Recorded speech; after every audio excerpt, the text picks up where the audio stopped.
Assalamualaikum dan salam Malaysia Madani. Bersama saya Muhammad Azizi Rahim dalam Berita Pagi Sarawak edisi Sabtu 12 Ogos. Kita mulakan dengan perkembangan ini. Pelbagai acara telah dirancang untuk program sambutan perayaan Hari Kebangsaan 2023 peringkat negeri Sarawak yang akan diadakan di Mukah tahun ini.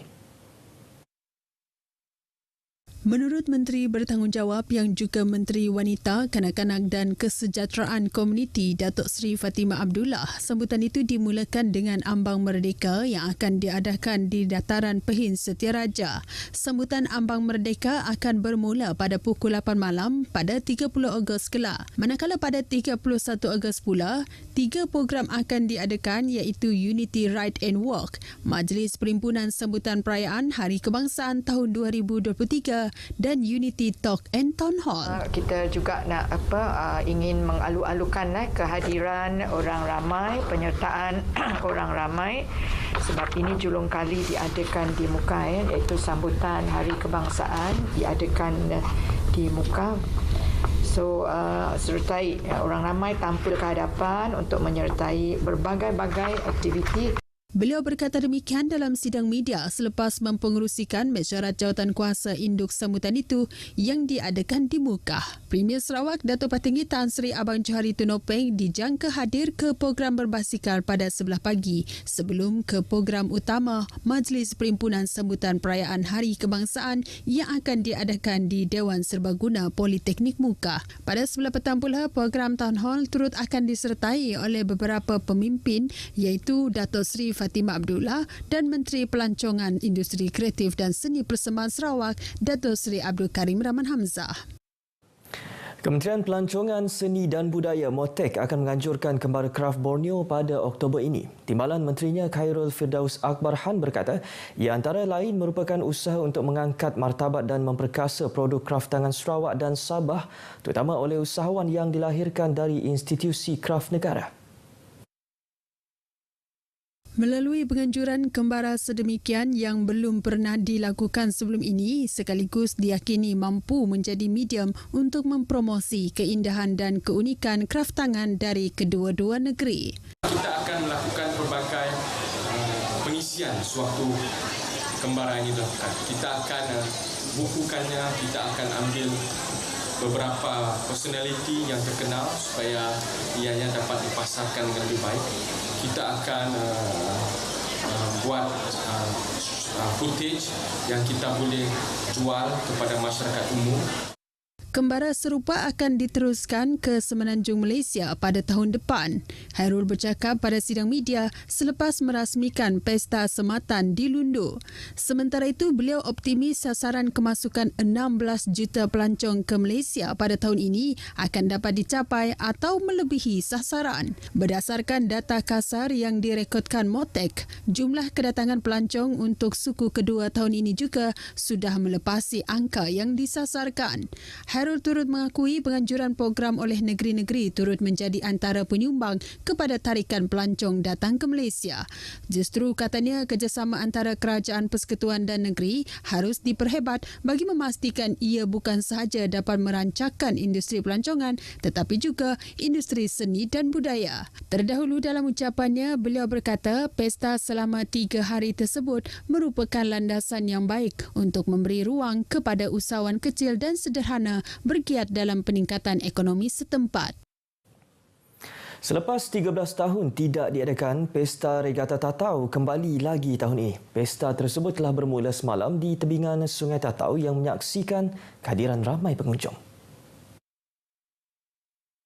Menteri di Jabatan Premier Sarawak, Dato' John Siki Tayai memberitahu, pesta regata yang sudah lama tidak diadakan ini diharapkan dapat mengubati rindu masyarakat untuk menyaksikan kemeriahan regata semula. Saya mahu semua ketua masyarakat di Tatau, iaitu penghulu, mesti ada sebuah perahu sekurang-kurangnya.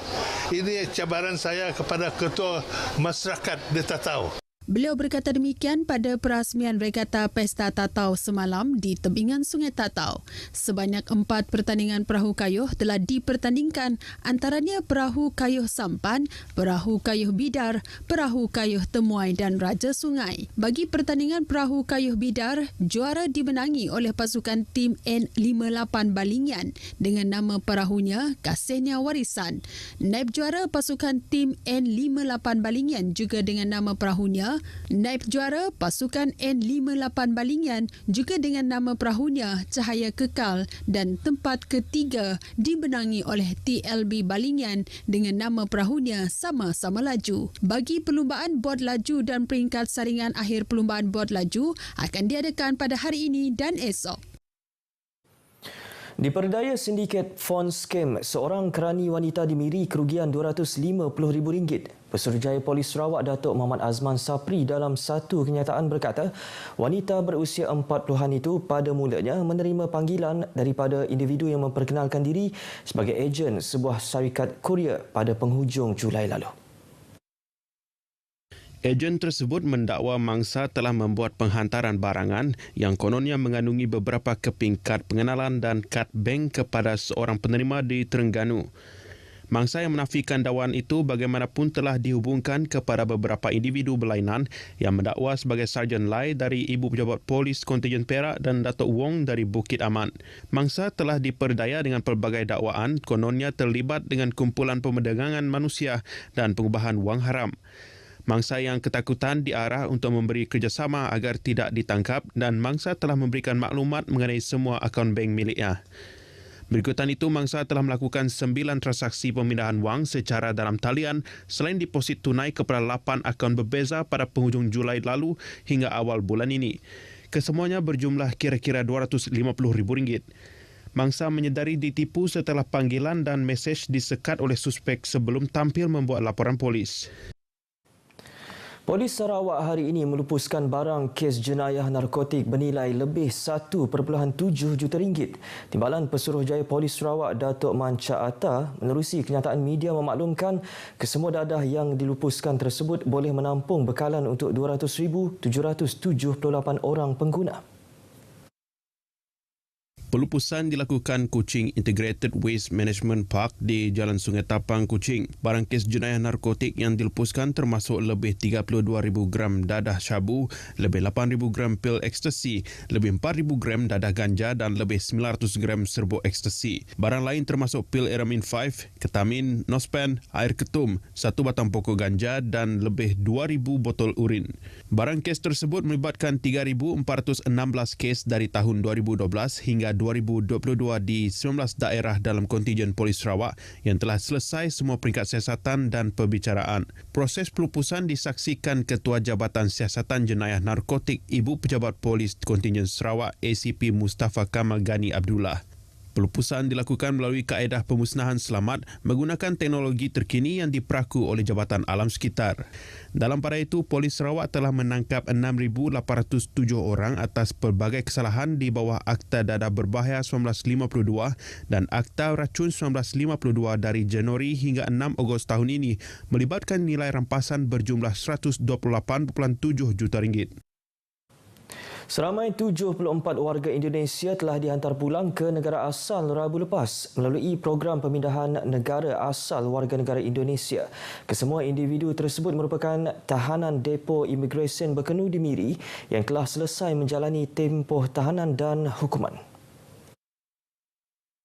Jabatan Imigresen Malaysia Sarawak dalam kenyataan di Facebook memberitahu dari jumlah itu 58 tahanan lelaki, 15 wanita dan seorang kanak-kanak. Kesemua tahanan tersebut telah melakukan pelbagai kesalahan di bawah Akta Imigresen 1959-1963 dan Peraturan-Peraturan Imigresen 1963. Proses pemindahan dilakukan melalui pintu masuk Kompleks Imigresen, Kastam, Kuarantin dan Keselamatan ICQS Tebeduk yang melibatkan kerjasama Pos Lintas Batas Negara Antikong dan Konsulat Jenderal Republik Indonesia di Kuching. Program tersebut merupakan sebahagian daripada operasi pemindahan berterusan yang disasarkan Jabatan Imigresen Malaysia Sarawak tahun ini. Erikson Belu berasal dari Lawas dinobat sebagai juara Carta Bakat Radio CBR musim kedua. Program anjuran radio televisyen Malaysia RTM Limbang menyaksikan 5 finalis berentap di pentas akhir yang berlangsung di tebingan Sungai Lawas sempena berlangsungnya Pesta Pasar Terapung ASEAN Lawas.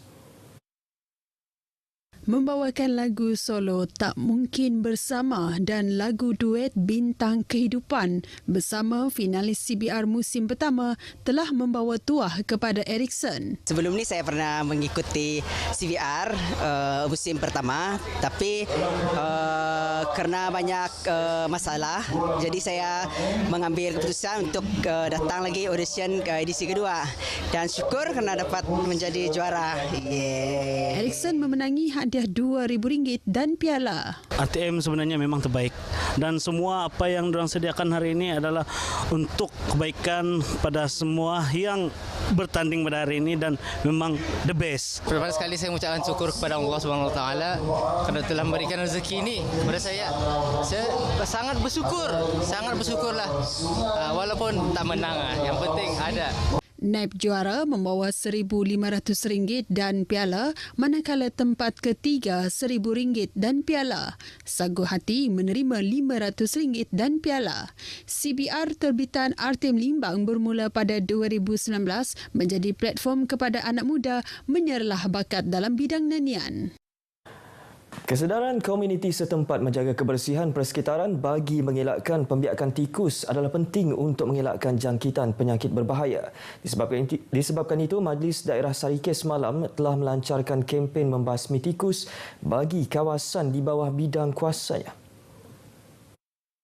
Ahli Majlis Daerah Sarike, Kaunselor Ling Cha Yun Yang berkata, kawasan seperti pasar tamu dan premis makanan antara tempat yang berisiko untuk pembiakan tikus. Tujuan kempen ini diadakan adalah untuk mengurangkan dan mengelakkan penyakit leptospirosis dalam kalangan komuniti. Tanggungjawab menjaga kebersihan bukan saja tanggungjawab agensi kerajaan, malah juga merupakan tanggungjawab semua masyarakat kita. Tambahnya, masyarakat serta komuniti penjaja dan pemilik restoran diingatkan untuk sentiasa memantau kebersihan dan bekerjasama dengan Majlis Daerah Sarike supaya tahap kebersihan dapat ditingkatkan dari semasa ke semasa. Pihaknya melalui kempen itu akan mengedarkan risalah serta memberi penerangan secara bersemuka kepada orang ramai, khususnya para peniaga. Kempen meliputi beberapa kawasan di sekitar Bandar Sarike termasuk Pasar Tamu Sungai Rejang, Medan Selera, Pasar Sungai Sarike dan Pasar Buah-Buahan. Baik, berita itu tadi mengakhiri Berita Pagi Sarawak edisi Sabtu 12 Ogos. Seterusnya ikuti Selamat Pagi Malaysia selepas ini. Salam Malaysia Madani.